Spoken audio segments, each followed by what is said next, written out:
What if the real reason you feel stuck is because your thoughts were never yours to begin with? What if the voice in your head, the one that doubts, hesitates, overthinks, was never your voice at all, but a reflection of everything you've been told since you were a child? And what if the only way to take your life back is to take your mind back first? This video is not just information. It's a full rewiring session. But it won't work unless you stay with me. All the way through. Every word, every idea, every mental shift. Because we're not here to inspire you. We're here to install a new version of you. Not over weeks, not over months, but right now. Because this is the starting point of all power. Control over thought. The mind is not a mirror that reflects the world. It's a magnet that pulls experiences into form based on the thoughts you allow. And unless you consciously direct those thoughts, they will be directed for you. By fear, by doubt, by weakness, by the noise of a distracted world. You see, most people are not living with purpose. They're living by programming. They think they're making decisions, but really they're reacting to their past, to their surroundings, to what others expect. They're repeating thoughts they never chose, chasing goals they don't understand, and wondering why they feel empty even when they achieve something. But the truth is simple. You become what you think about. That is the law. Thought held consistently and with emotion becomes belief. Belief acted upon becomes habit, and habit becomes identity. So if you want to change your life, no, not temporarily, but permanently, it doesn't begin with your habits. It begins with your thoughts. You must become ruthless with what you allow to take root in your mind. You cannot allow weakness to linger. You cannot entertain maybe. You cannot afford to casually scroll through doubt, negativity, and distraction every morning and expect to walk through the world with clarity and power. You must train your mind the way an athlete trains the body, with discipline, intention, and repetition. And the first training is this: decide what kind of man you are becoming. Not tomorrow, not someday. Now that is the starting point of all power. Not a feeling, not a wish, not a moment of hype, but a decision. A firm mental decision to step into a higher identity and to begin repeating that identity until it hardwires itself into your nervous system. Because the world doesn't rise to meet your hopes. It rises to meet your standard. You are not here to react to life. You are here to design it. With thought, with focus, with precision. Every great empire was first built in the invisible realm of thought. Before the structure, before the steel, before the system, there was a man with an idea that he refused to let go. That man is you. You must begin to see your mind as sacred space, a temple, a construction site for power. Every thought you dwell on is a brick, and you are either building a fortress or digging a grave. Let me be clear. This isn't theory. This is the law of the mind. If you do not take full control over what you think, you will never have control over how you live. So right now you draw the line. No more drifting, no more borrowed beliefs, no more default identity. From this moment forward, you become the architect. You choose your thoughts. You repeat them with emotion, and you align your actions with them until reality bends to match the image you hold in your mind. This is not the time to scroll. This is not the time to doubt. This is the time to build, and it starts here. Stay with me. The deeper we go, the more your old mind will resist. But that resistance, that's the signal that change is happening. You're not just watching a video. You are rewiring the very foundation of who you are. So stay locked in, because this is the moment your power begins. Your mind is a factory, a manufacturing center, and your dominant thoughts are its blueprint. From the moment you wake up to the moment you close your eyes, this factory is working. It is producing beliefs, behaviors, reactions, and results. The workers never stop. The machines never sleep. But what they produce depends entirely on the blueprint you give them. If the blueprint is fear, the factory will build hesitation. If the blueprint is doubt, the machines will produce excuses. But if the blueprint is vision And if that vision is reinforced daily with precision and power, the factory will build outcomes that others call impossible. This is not a metaphor. This is your mind. Everything you do, every decision, habit, instinct, and emotional reaction is the result of what has been impressed upon your subconscious mind. You don't act on what's true. You act on what you believe. And belief is built through repetition. This is why two men can face the same challenge, and one rises while the other crumbles. One was trained by fear, the other was trained by faith. Same world, same pressure, different programming. Your subconscious mind doesn't argue, it doesn't evaluate, it doesn't filter, it accepts. What you give it over and over again, that becomes its truth. So ask yourself, what have you repeated to yourself so many times that it became who you are? I'm not disciplined. I always mess things up. I can't stay consistent. I don't have what it takes. I'll start tomorrow. I'm just not like them. You didn't choose these beliefs. You rehearsed them over and over until your mind accepted them as commands. And now they run silently in the background. Not because they're real, but because they've been repeated. Understand this. The subconscious mind does not respond to what is true. It responds to what is dominant. This means if your dominant thought is fear, you will act in fear. If your dominant thought is weakness, you will live small.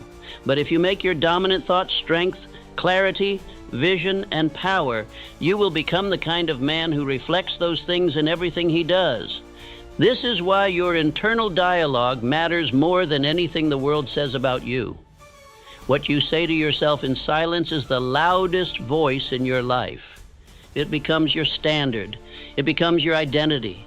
It becomes the invisible force that guides every word, every decision, every move you make. And here's the most important truth of all, you can rewrite it. No matter what your past has been, no matter what environment raised you, no matter how long you've lived by the wrong script, the factory doesn't care. It just builds what it's told. And if you hand it a new blueprint, daily, repeatedly, deliberately, it will begin producing a different outcome, a stronger one, a focused one, a life aligned with vision, not fear.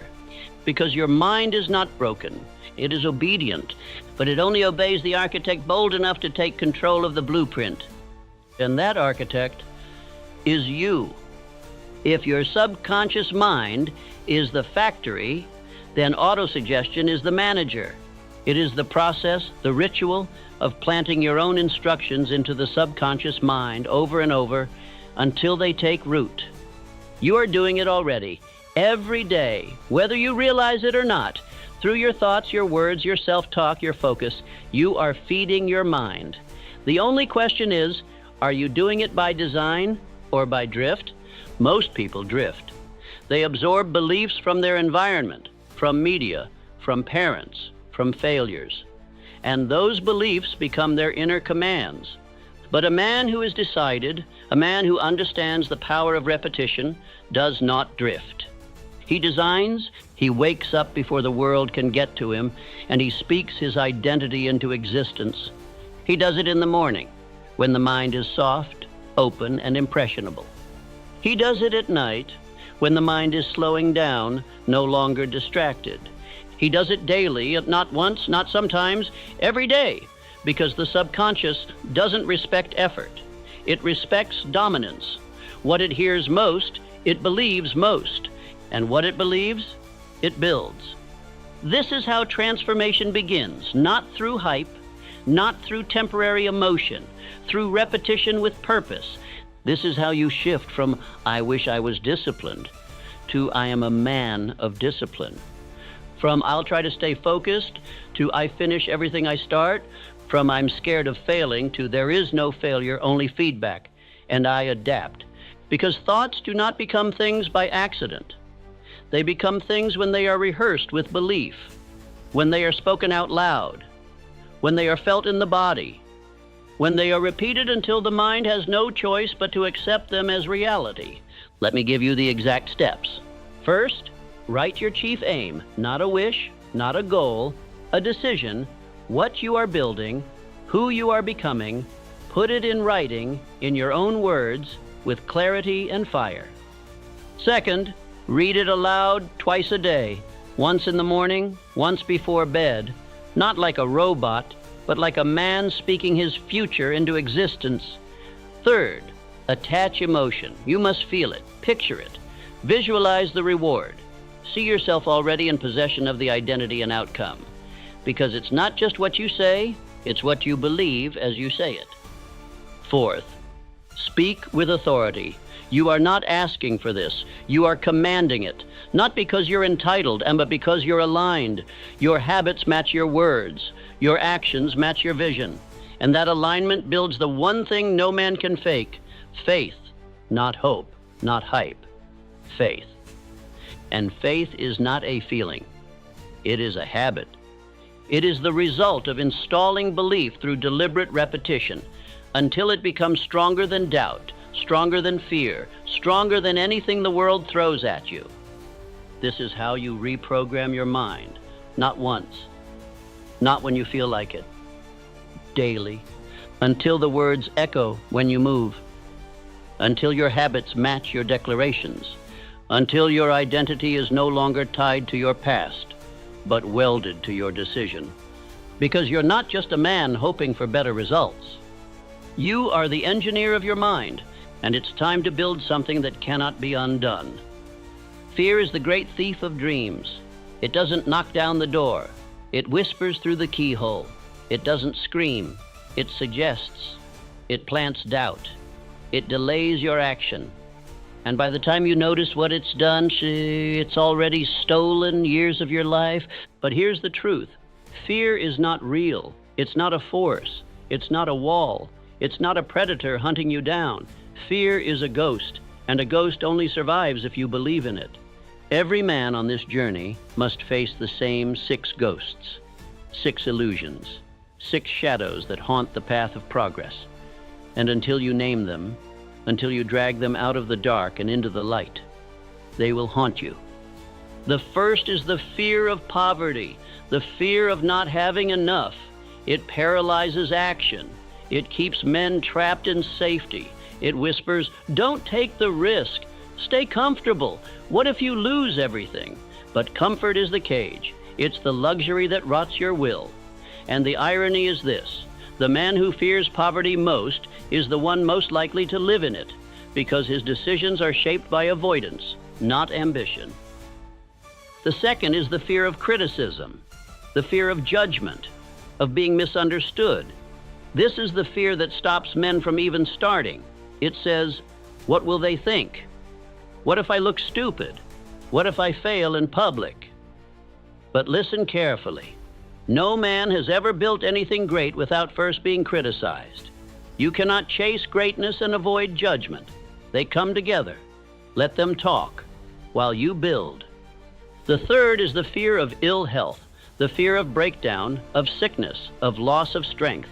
But the fear itself creates the conditions. Worry weakens. Anxiety destroys immunity. And stress becomes the sickness. The antidote, action, wellness, focus. You protect the body not by fearing its failure, but by feeding its strength. The fourth is the fear of loss of love, the fear of abandonment, of rejection, of being left behind. This fear causes men to shrink, to chase validation, to tolerate disrespect just to stay accepted. But a man who lives for love will lose himself to keep it. And the moment you lose yourself, you've already lost what matters most. The fifth is the fear of old age, the fear of time, of decline, of being too late. But age is not your enemy. Indecision is. You are not running out of time. You are wasting the time you have because you're waiting, doubting, postponing. But the moment you decide to move, time bends. It sharpens. It multiplies. Because clarity compresses years into months. And finally, the sixth, the fear of death, the final illusion, the fear that underpins all the others. But what is death to a man who lived fully, who built, who decided, Who followed his calling with everything he had? Death is not the enemy. Wasting your life is. These are the 6 ghosts. Not truths, not laws, ghosts. Empty illusions passed from man to man like curses until someone breaks them. And that man, that's you. Because fear cannot survive in the presence of purpose. It shrinks under the heat of decisiveness. It dies in the fire of action. But here's the trick fear uses best. It doesn't show up as fear. It disguises itself as logic, as realism, as being safe. But that's the mask. That's how fear tricks you into compliance while calling itself your friend. Let this sink in. Fear is a thief dressed as a friend. It whispers safety while stealing your destiny. And the only way to defeat a thief is to confront him. You cannot outrun fear. You cannot reason with it. You can only do one thing, confront it. You look it in the eye, you name it. You strip it of disguise, and then you act in direct defiance of it. Because fear survives in silence, in hesitation, in delay. It feeds on avoidance. The longer you wait to confront it, the stronger it feels. But here's the secret. It only feels stronger. In reality, fear has no substance. It's only as real as your reaction. So the first step is this. Name it, write it down. Don't keep it vague. Don't keep it internal. Name the exact fear that's keeping you small. Write the sentence that's been running your life. Maybe it sounds like this. I'm afraid I'll fail and everyone will see. I'm afraid I'm not good enough. I'm afraid it's too late. Get it on paper. Let it bleed. Because when you give fear a name, you steal its shadow. You force it to stand in the light. And fear cannot survive long in the light. Now we speak against it. Write the counter to the fear. Not in soft language, but in commands. Speak like a man who's done being bullied by his own mind. Say things like, I do not fear failure, I fear regret. I do not need to be perfect, I need to be in motion. I do not ask permission, I build. Every time you speak like this, you're reprogramming your mind. You are reshaping the operating system, because the voice in your head becomes the belief in your bones. And now, take the most important step. Act. Fear dies in motion. The second you take the step, make the call, hit publish, show up, speak up, you kill the hesitation that feeds the fear. You don't need courage to act. You act, and courage shows up after. Because the action isn't just what changes your life. It's what rewires your identity. Every time you act boldly, you train your subconscious to trust you. You prove to your mind, we move forward now. You create a new loop, a new pattern, a new image of who you are. And that's what breaks the cycle, because fear and identity cannot share the same space. The man who is defined by hesitation cannot also be defined by action. One identity must die. One must become dominant. And that dominance comes from repetition, which brings us to the most important tool you have, definiteness of purpose. The man with a clear mission doesn't negotiate with fear. He doesn't consult the crowd. He doesn't wait for applause. He moves because he decided. When your purpose is strong, fear becomes a background noise. Faint, irrelevant, unconvincing. It might whisper, but it no longer commands. So build a mission so strong that fear cannot compete. A mission that makes you willing to be misunderstood. A mission that makes you immune to distraction. A mission that makes the discomfort worth it, because the reward is more real than the risk. And when that mission is burned into your mind, you won't need hype. You'll have direction. Because here's the truth most won't admit. You will feel fear. It won't vanish completely. But now, you'll move anyway. You'll see fear and say, thank you for confirming I'm on the edge of growth. Thank you for the signal. Now get out of my way. Because on the other side of that fear, that's where your new self lives. And every time you cross that line, you get closer. You become more decisive, more dangerous, more undeniable. Not because fear left, but because you stopped listening. You started leading. You acted. So write the fear, speak against it, then act immediately. And every time you do, You are not just killing fear. You are replacing it with purpose, with clarity, with a new identity. You don't just overcome fear. You become someone it can no longer speak to. Identity is not fixed. It's not carved into stone. It's shaped, sculpted by repetition. The man you become is not created by a single moment of clarity, but by the thousands of silent repetitions you perform when no one is watching, the words you say to yourself, the emotions you attach to those words, the images you hold in your mind. You become what you repeat. If you speak like a man who is unsure, you become a man who hesitates. If you walk like a man with no aim, you drift. If your rituals are reactive, so is your destiny. But if your words carry power, if your routines carry intent, if your beliefs are repeated with emotion, your identity